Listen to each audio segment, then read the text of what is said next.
All right, ladies, we are carrying on with tradition number 2 today. First, we will read the short form, then the long form, then from the 12 Traditions Illustrated, and then we will take turns reading from the 12 by 12 Tradition 2. Here we go. Tradition 2. For our group purpose, there is but one ultimate authority, a loving God as he may express himself in our group conscience. Our leaders are but trusted servants. They do not govern. Long form is actually shorter than the short form. And it says, for our group purpose, there is but one ultimate authority, a loving God as he may express himself in our group conscience. Going to the 12 Traditions Illustrated, it states, AA is both a democracy and, in Bill W.'s words, a benign anarchy. A group elects its own officers who have no power to order anybody to do anything. In most groups, most of the slate rotates out of office at the end of 6 months and new officers are elected. If a group wants to be part of the whole AA service structure, it elects a GSR, General Service Representative, with a 2-year term. GSRs elect area committee members and then join them in electing a delegate from their area to the annual General Service Conference. The conference is about the closest approximation of a government that AA has. It produces opinions on important matters of policy. It approves the choice of some trustee nominees for the General Service Board and directly elects others. But neither the conference nor the board can give orders to any group or member. Then who's in charge around here? AA is a spiritual movement, and so the ultimate authority is the spiritual concept of the group conscience. Its voice is heard when a well-informed group gathers to arrive at a decision. The results rests more on arithmetic, a yes and no count. Minority ideas get thoughtful attention. What about that annoying character who's always sure she's right? If she's wrong, then she will, if she remembers the first tradition as well as the second, go along with the decision of the group conscience. Does this notion seem too cloudy? Let's think back to our first meetings. The presence we newcomers felt in those rooms was the same as group conscience, and it was real, welcoming us in, setting no barriers of rules. All right, and now we'll go to the 12 by 12, and the first hand up in the list is Karen P. Karen P., would you please like to read page 132? Yes, I would. Okay. Do you want me to start with the group for the very top, like Tradition 2 and read that? Sure. Or start, okay. Tradition 2. For our group purpose, there is but one ultimate authority, a loving God as he may express himself in our group conscience. Our leaders are but trusted servants. They do not govern. Where does AA get its direction? Who runs it? This, too, is a puzzler for every friend and newcomer. When told that our society has no president having authority to govern it, no treasurer who can compel the payment of any dues, no board of directors who can cast an earning member into utter darkness, when indeed no AA can give another a directive and enforce obedience, our friends gasp and exclaim, "This simply can't be. There must be an angle somewhere." These practical folk and then read Tradition 2 and learn that the sole authority in AA is a loving God as he may express himself in the group conscience. They dubiously ask experienced AA member if this really works. The member, sane to all appearances, immediately answers, yes, it definitely does. The friend mutter, hey, this looks vague, nebulous, pet, pretty naive to them. Then they commence to watch us with speculative eyes pick up a fragment of AA history and soon have the solid facts. You want me to continue to read? Yeah, just continue to the end of the next paragraph and then we'll pass it on. Okay. What are these facts of AA life which brought us to this apparently impractical principle? John Doe, a good AA moves, let's us say, to the Middletown, USA. Alone now, he reflects that he may not be able to stay sober or even alive unless he passes on to the other alcoholics what was so freely given to him. He feels a spiritual and ethical compulsion because hundreds may be suffering within reach of his help. Then, he misses his home group. He needs other alcoholics as much as they need him. He visits preachers, doctors, editors, policemen, and bartenders, with the result that Middletown now has a group, and he is the founder. Thank you, Karen. Anne, New Jersey. Continue. There we go. I'm Anne. I'm an alcoholic. Being the founder, he is at first the boss. Who else could be? Very soon, though, his assumed authority to run everything has to be shared with the first alcoholics he has helped. At this moment, the benign dictator becomes the chairman of a committee composed of his friends. These are the growing group's hierarchy of service, self-appointed, of course, but there is no other way. In a matter of months, AA booms in Middletown. The founder and his friends channel spirituality to newcomers, hire halls, make hospital arrangements, and entreat their wives to brew gallons of coffee. Being on the human side, the founder and his friends may bask a little in glory. They say to one another, perhaps it would be a good idea if we continue to keep a firm hand on AA in this town. After all, we are experienced. Besides, look at all the good we've done these drunks. They should be grateful. True, founders and their friends are sometimes wiser and more humble than this, but more often at this stage they are not. Growing pains now beset the group. Panhandlers panhandle, lonely hearts pine, problems descend like an avalanche. Soon more important murmurs are heard in the body politic, which swells into a loud cry. Do these old-timers think they can run this group forever? Let's have an election. The founders and his friends are hurt and depressed.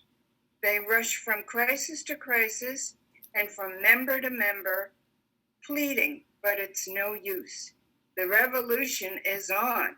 The group conscience is about to take over. Thank you, Anne. Bonnie.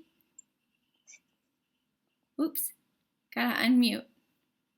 Bonnie, you need to hit your unmute. There you go. Sorry. That's okay. My name is Bonnie. I'm an alcoholic.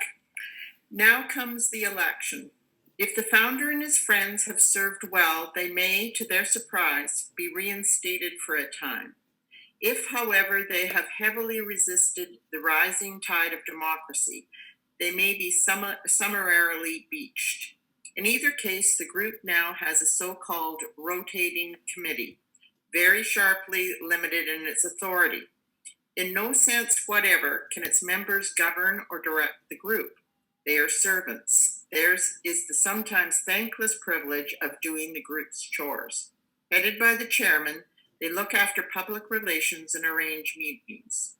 Their treasurer, strictly accountable, takes money from the hat that is passed, banks it, pays the rent and other bills, and makes a regular report at business meetings.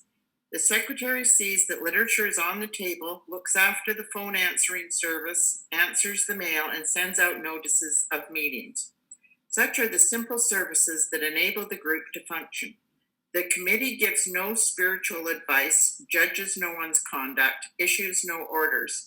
Every one of them may be promptly eliminated at the next election if they try this. And so they make the belated discovery that they are really servants, not senators. These are universal experiences. Thus, throughout AA, does the group conscience decree the terms upon which its leaders shall serve. Thank you, Bonnie. Thank you. Margaret. Thank you. My name is Margaret and I'm an alcoholic. This brings us straight to the question, does AA have a real leadership? Most emphatically, the answer is yes, notwithstanding the apparent lack of it. Let's turn again to the deposed founder and his friends. What becomes of them? As their grief and anxiety wear away, a subtle change begins.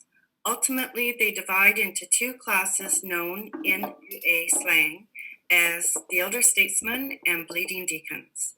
The elder statesman is the one who sees the wisdom of the group's decision, who holds no resentment over his reduced status, whose judgment, fortified by considerable experience, is sound, and who is willing to sit quietly on the sidelines, patiently awaiting developments. The bleeding deacon is the one who is just as surely convinced that the group cannot get along without him, who constantly connives for re-election to office, and who continues to be consumed with self-pity. A few hemorrhage so badly that, drained of all AA spirit and principle, they get drunk. At times, the AA landscape seems to be littered with bleeding forms. Nearly every old-timer in our society has gone through this process in some degree. Happily, most of them survive and live to become elder statesmen. They become the real and permanent leadership of AA. Theirs is the quiet opinion, the sure knowledge and humble example that resolve a crisis. When sorely perplexed, the group inevitably turns to them for advice. They become the voice of the group conscience. In fact, these are the true voice of Alcoholics Anonymous. They do not drive by mandate, they lead by example. This is the experience which has led us to the conclusion that our group conscience, well advised by its elders, will be in the long run wiser than any single leader. Thank you, Margaret. Marie in Phoenix. Hi, Marie in Phoenix.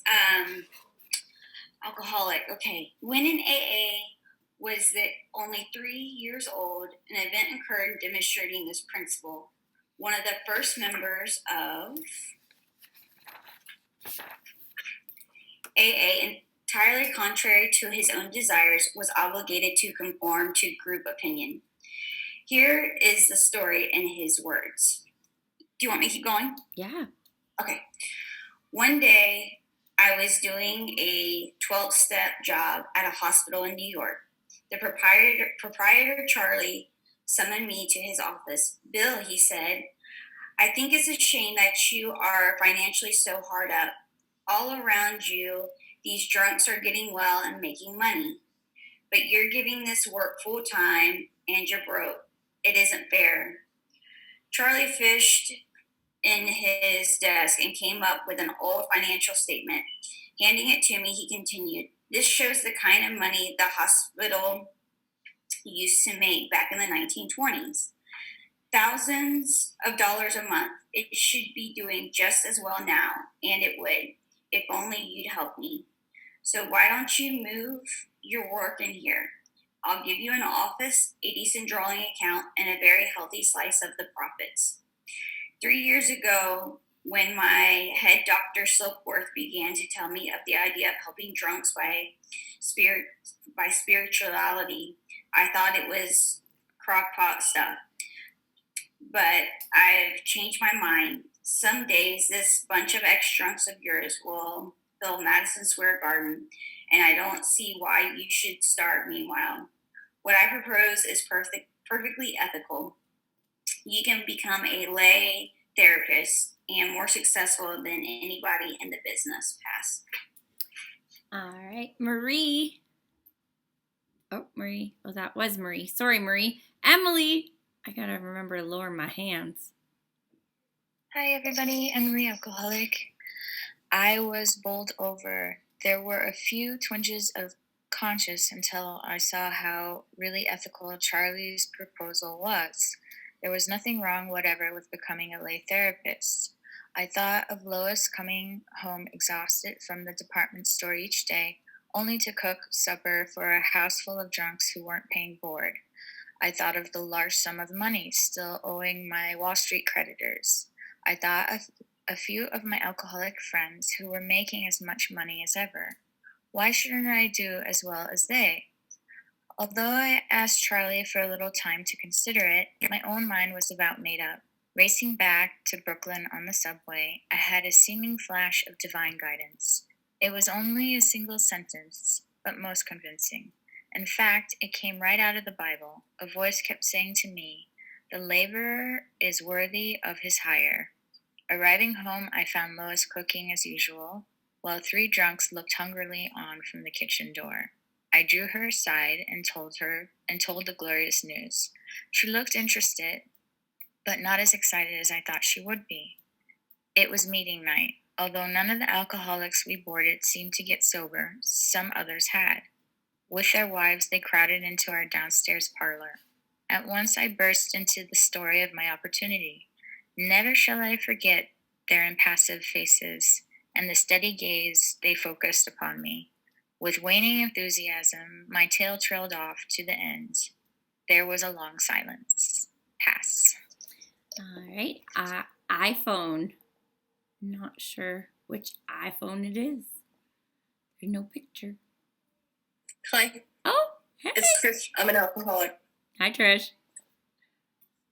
So I'm starting on I was bowled over. Almost timidly.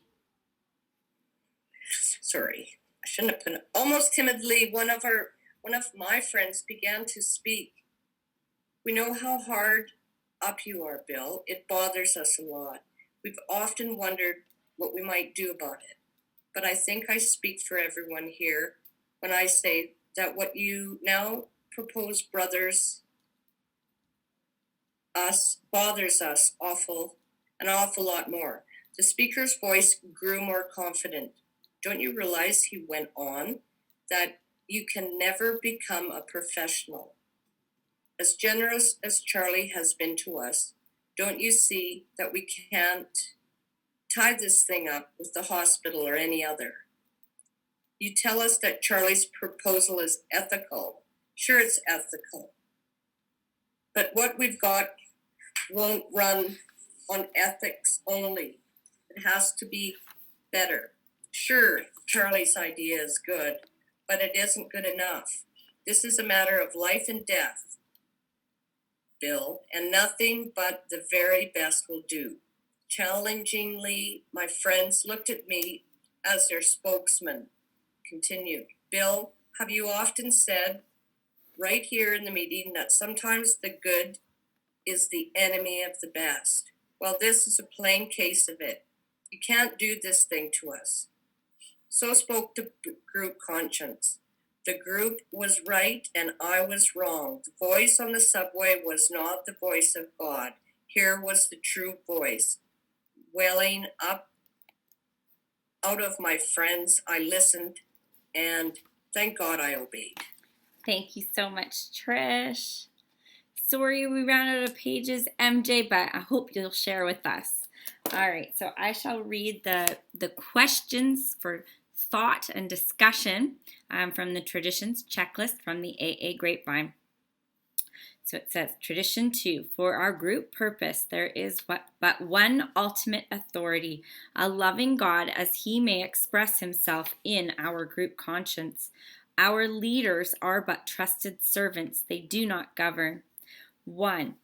Do I criticize or do I trust and support my group officers, AA committees, and office workers, newcomers, old-timers? 2. Am I absolutely trustworthy, even in secret, with AA 12th step jobs or other AA responsibilities?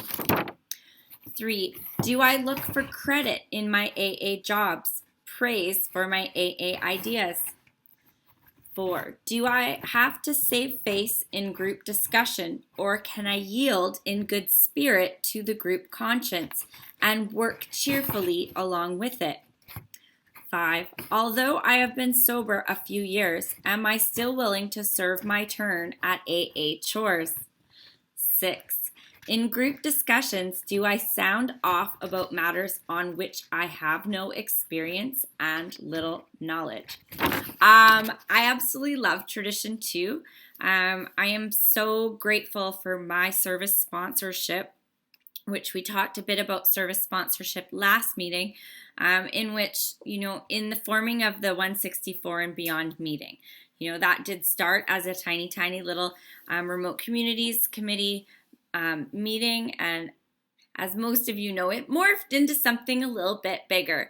And so through the past 6 months, I was so grateful enough to have such great service sponsors and spiritual advisors within the AA community to help me as it became a meeting on its own. They helped me navigate the twists and the turns of starting a business meeting and starting the group conscience. And they supported me through that. And they actually went through this Tradition 2 from the 12 by 12 with me. And, a lot of the times it's like, be an elder statesman, Kim. Don't be a bleeding deacon. Yes, it's your baby, but you've got to turn over the reins. And, there's stumbling blocks every time you do it. It's all new to me, but I was so grateful that I had been involved in service as a GSR. And so I had been to quarterlies and I had seen how things had happened with the business of AA at a quarterly through the different service positions. And, I was able to navigate it without a lot of hiccups. There were some hiccups and, there's still kinks that always get to be worked out. But I always fall back on the traditions, and I'm able to ask questions. And these grapevine questions are great if you're in a pickle and, it's like, okay, Tradition 2. And then you go through the questions, am I being a trustworthy group officer? Do I look for credit? That was a lot of it because, as some of you know, I do have businesses that can align with AA, and it's like, okay, I'm keeping everything separate. I'm not looking for any attention. I am doing this to be helpful. So double checking your motives is always good as well. And, these questions I find are so great. MJ, since you had your hand up from before, would you like to share? Sure. I'm MJ. I'm an alcoholic. Yeah, I love the traditions too. I've got my book all marked up here with all sorts of things. But one thing I was thinking of, they talk about, the doctor said something about one day you will fill, where was it? Stadiums, anyways. Something like that. And that's come to pass. Every 5 years we have our AA convention, and I've been to a couple, and wow, to hear, I don't know how many thousand people say the Serenity Prayer is a pretty powerful thing. It just brings me to tears. And then I was thinking of that, that one party said, racing back to Brooklyn on the subway, I had a seeming flash of divine guidance. And I was kind of chuckling because I remember some of the things that I thought were divine guidance used to come to me. And I was positive it was God telling me what to do, and then I would go ahead and do it and find out, oh no, that was not God's guidance. So now I do what He does. When I have a good idea, I phone another AA member and run it by them first before I move on and make a poor decision. So I guess that's what He did. He brought this to the group, his idea, and the group, in their wisdom, their group conscience said, no, this is not a good idea. And so, I learned the traditions help me with my life and how to get along with other people, as well as AA life and how to, keep our groups working well. So thank you for asking me to share. Thank you, MJ. And I love how you were talking about the group conscience, because that's my favorite line on that first page of 132, where he says that the sole authority in AA is a loving God. And it furthers to say, as He expresses Himself in the group conscience. So the group conscience is the God's expressing himself. And that's such a valuable tool, like MJ was saying. When I think I'm either on the right track or making the right decision, that's when I know if I am, is when I run it by a group. And if that group conscience is right, it's like, okay, there's God's expressed his will and we all are on the same page. Let's move forward. And like we say, sometimes you run your plan by people and they're like, like, okay, nope, not good. Trish, where'd you go? There you are. Hi, I'm Trish and I'm an alcoholic. Because I've been exposed when I was very young to the meetings. It was probably in the late 50s, and I just remember groups of people, men, in the living room when I was probably 3, 4, 5. I don't remember the age, but I just see the picture. So it reminded me that part of the traditions, because my dad was in the program. Everybody drinking coffee, and I don't think my mom was feeding them, but yeah, it was just a real picture. But the part of going and asking another person in AA really helps me, because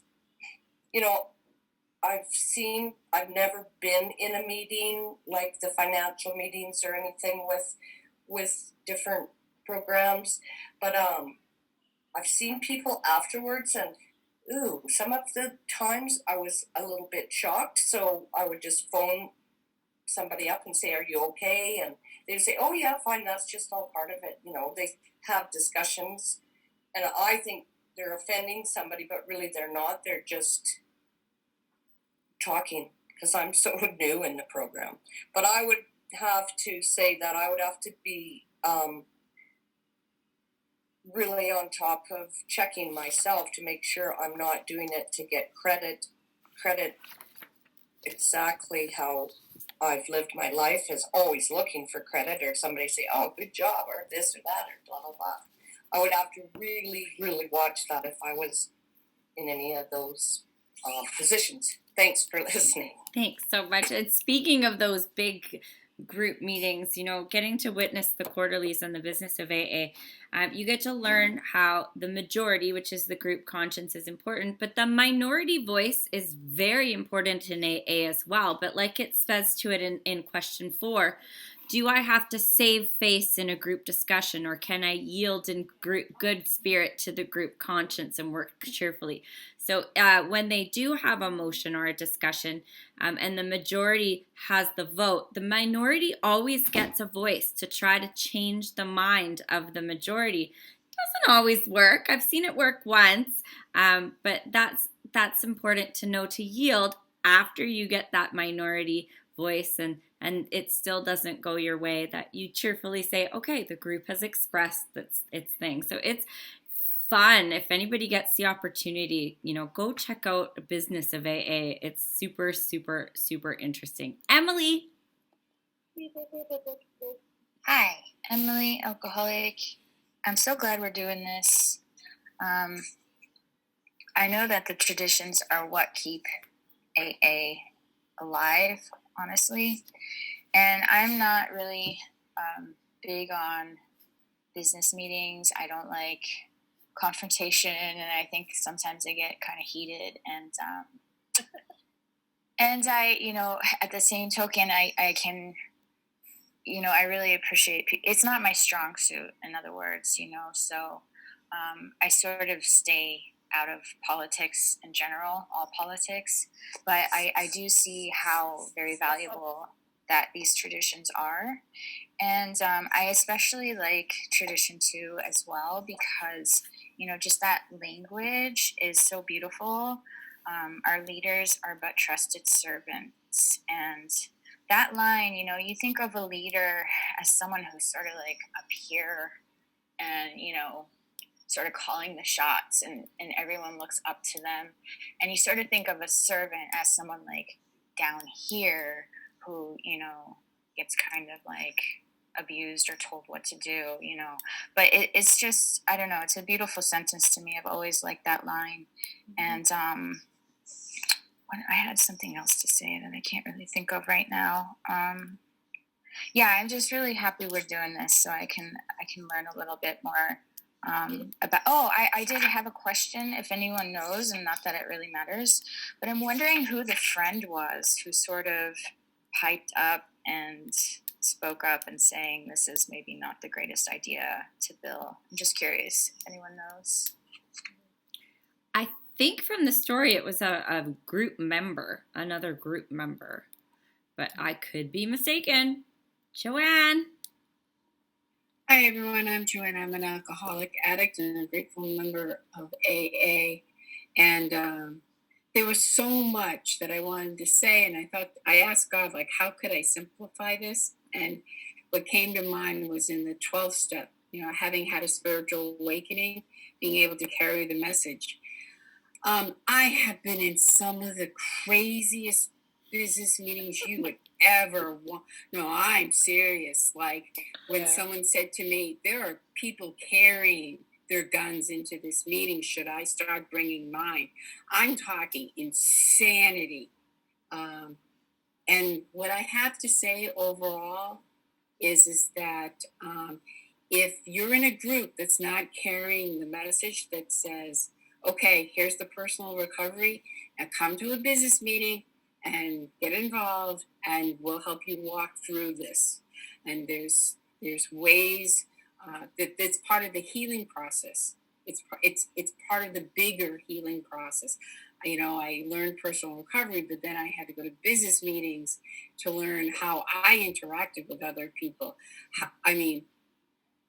There's this meeting that drives me crazy that they scheduled their business meeting 15 minutes at the end of Friday while the meeting is happening.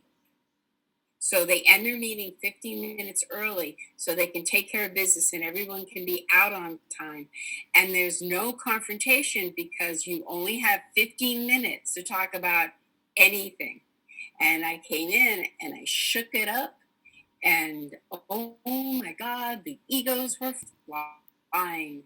And I just need to share the difference between for me, a leading deacon and an elder statesman is when you stop sharing the message, when you stop teaching, when you take a newcomer. I had someone say, this person should not take this because you have to be like really, you've got to have recovery. Well, here's my story. I went to a Brookline Young People's and they elected me treasurer. And I'm like, oh no, you don't understand. I have problems with money. And they're like, no. We vote in the person that we think God thinks needs the most amount of money. So don't worry about it. Just, take on the job.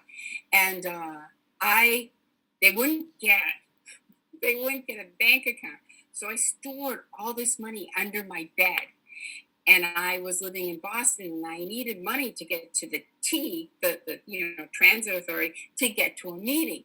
And I would run out of money. And so I would take some money out of the bag and I would write in the IOU because it's an honest program. After a while, I got all these IOUs. I was feeling guilty and everything, but I did pay it back.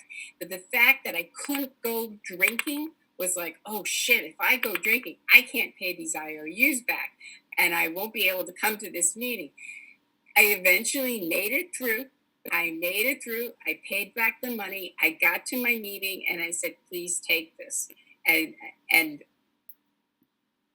it doesn't have to be perfect. If you're electing your officers because they've got long-term sobriety and everything can stay perfect, then the younger people aren't learning anything. So get out of the way. You don't have to get out all the way, but step to the side. And everybody has a voice. And it drives me out of my mind when they take a vote and they never ask, does anyone disagree? Mm-hmm. It drives me crazy. And one more vent. Meetings that have old timers that don't have meetings, don't have phone lists, take care of everything, never have business meetings, are not carrying the message. They're just making it comfortable for their own recovery. Okay, I didn't need to have that come out, but so I go to other meetings now. Yeah. I go to other meetings and I try to keep carrying the message and the experience and create situations where new people can understand how AA works, because I was young, now I'm old, I'm looking at young people, so when they're old, they can teach young people. That's all I wanted to share. Thank you. Thanks, Joanne. I always love your shares. You remind me, my first home group, it was what I call a dinosaur group. So it was like 12 to 15 old timers, and I show up out of the blue just because I found it in the directory, and they were like, we haven't had a newcomer in years. Like they were so excited they didn't know what to do with me because they had never had a newcomer. And then because I was young and ambitious and wanting to do, I started bringing newcomers to the meeting, and then they ended up adjusting some stuff because they realized that their meeting was going to die because they were all going to die. We have some meetings that are quite not gun-toting meetings, but they can get quite heated. And, if anybody does have a home group and their meeting gets super heated, you can invite your district's DCM to your business meeting to help flag on the play. Because sometimes people don't realize that you can invite your DCM, they're the district committee member for your district, and they can help keep the peace and maybe do a little bit of a group inventory and set you on track. Suzanne and your dog, Cozy. Hi, can everybody hear me okay? Yep. Ozzy's, he's like so zen because of this meeting of whatever's being like. It's the grace of God that I'm Suzanne, I'm an alcoholic, and I love what we're talking about because I also have, like most alcoholics, anxiety, social anxiety, because my parents were 18 when they had me, and so they were feral, absolutely freaking feral. So this is part of the healing process and the learning process. Part of sort of, I think, my genetic code. I went to France and I was like, oh, these are my people. I was born without a filter.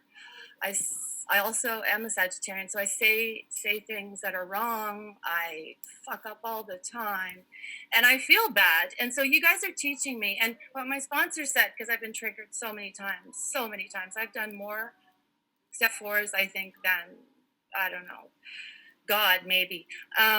But the triggers are good, and I'm in a safe space to be triggered. And people always reach out and say, you okay? And I'm like, yeah, I am loved. And the most important thing is I'm learning the fear of not being loved is being replaced by God's love. So this is brilliant. The other thing, really got a kick in the ass by my sponsor because my spiritual ego was starting to, and that's really good to have a sponsor to give you a check every once in a while.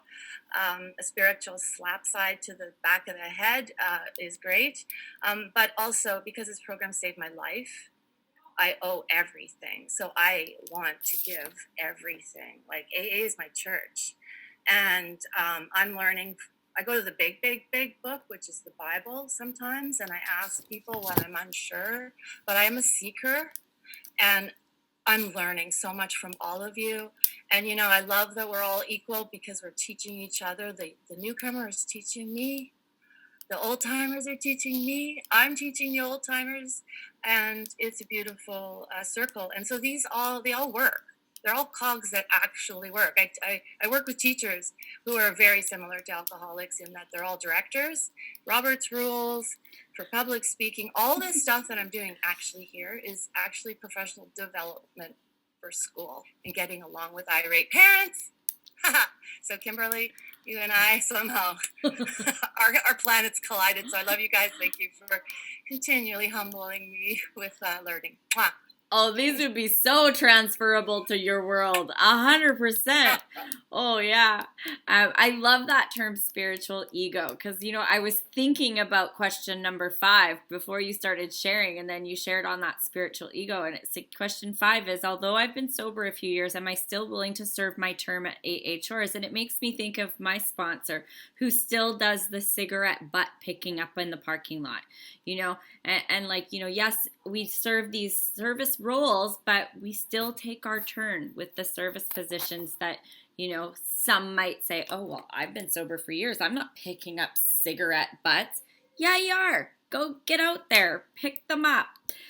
We get to do my service position right now at my home group is supplies, which I realized when they were talking meant shopping. And I was like, they're like, we can't get anyone to do the supplies. And I was like, wait, is that shopping? They're like, yeah. I'm like, pick me. Joan.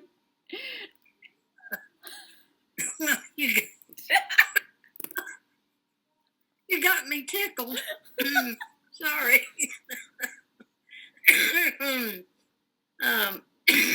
Excuse me. The part about the bleeding deacon and the elder. First off, would somebody tell me what an old timer is? I mean, I'm just plain old chronologically. So I know that doesn't fit, but I've never found the dividing line about an old timer. But suffice it to say, I was asked many years ago to start an AA meeting in the church, at the church I attended. And I was only about 3 years sober at the time, 3 or 4. And and I said, well, I will do this. But of course, I kept putting it off like a good AA. I put it off as long as possible until the priest got a little irritated. And so, because he wanted his church to be known as a church of recovery, which I thought was really kind of cool. But so I got some people together and I did my homework. I talked to a bunch of people with many double-digit years of sobriety and had done this before and got all the information I thought I needed. And I started it. And that was a little over 14 years ago. And the group's still going strong today. But I will assure you, when you start in a group, and I had several people that I asked to be part of the original group to set up the parameters and the readings and all that. So we all started that meeting, but I have to tell you, when you do something like that, you get so used to having to do everything. You just get used to doing it. And after about 3.5, 4 years, I'm going, hey man, it is time somebody takes over this crap. I can't do this anymore. I definitely was not a bleeding deacon at that point. I really wanted people to take over. And so I slowly backed out of every function of that. I didn't back out going, just of every function. And I will assure you that today that is a stronger home group because I did that. Because I did that. And we had a lot of young people coming in and they learned and they took over. And now I don't have to do anything.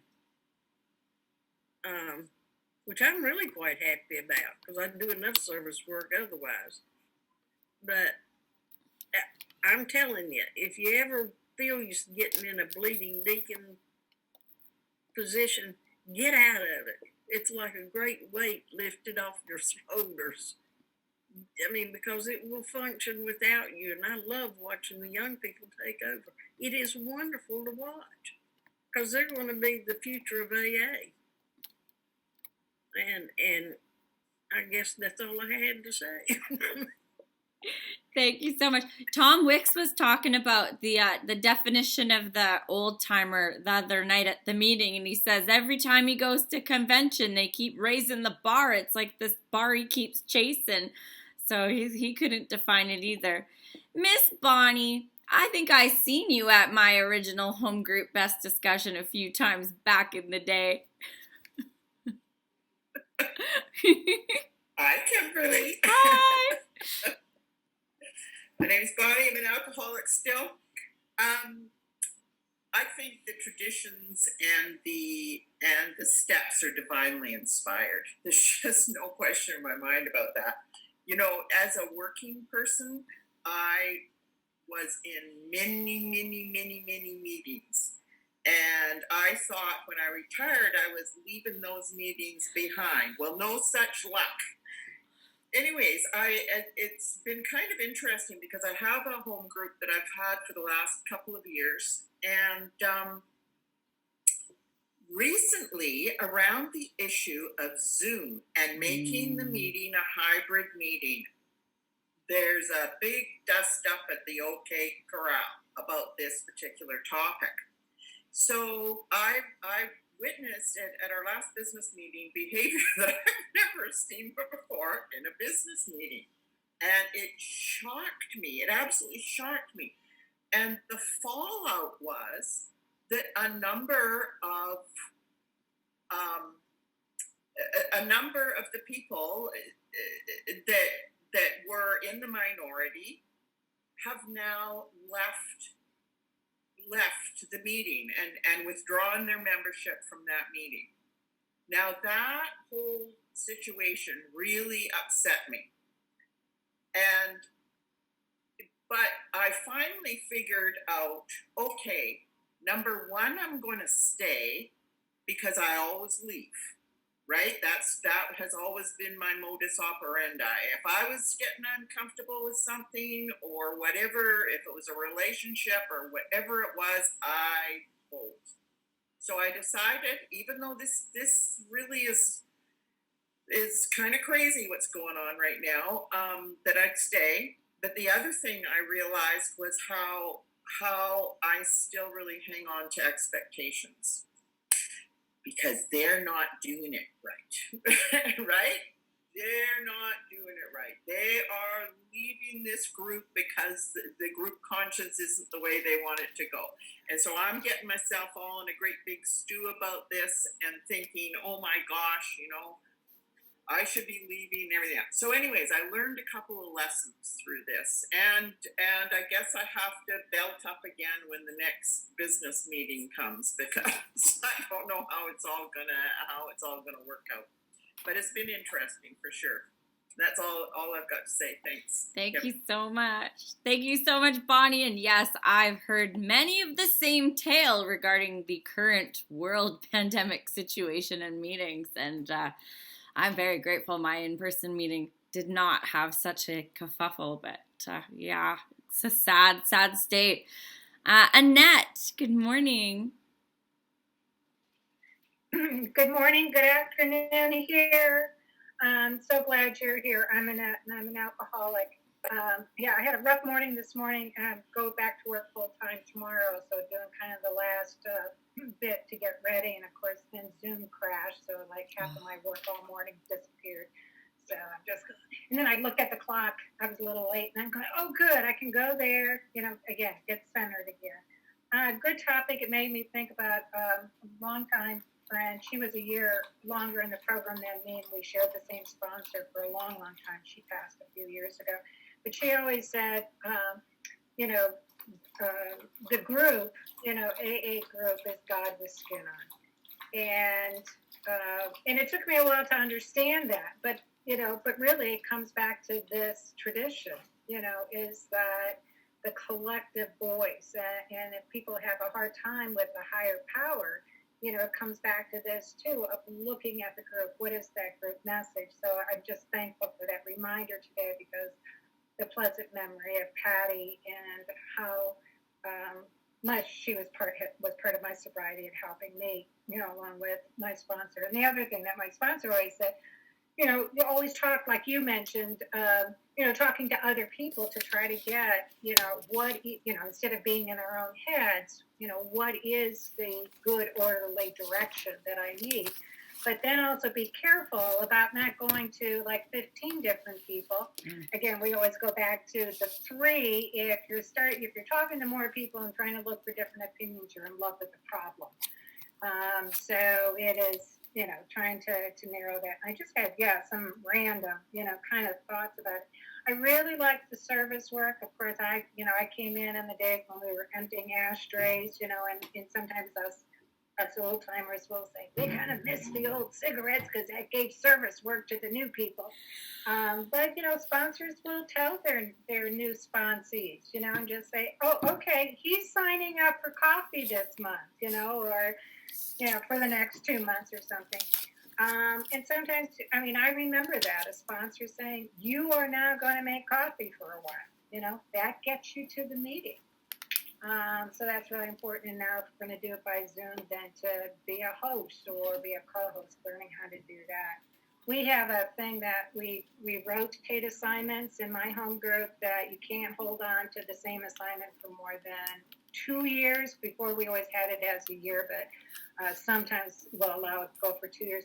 But that gets so that people don't, again, it's theirs, And I'm like that. I get something assigned to me and it's mine, so this helps teach me and remind me that, no, this is service, this is freely giving.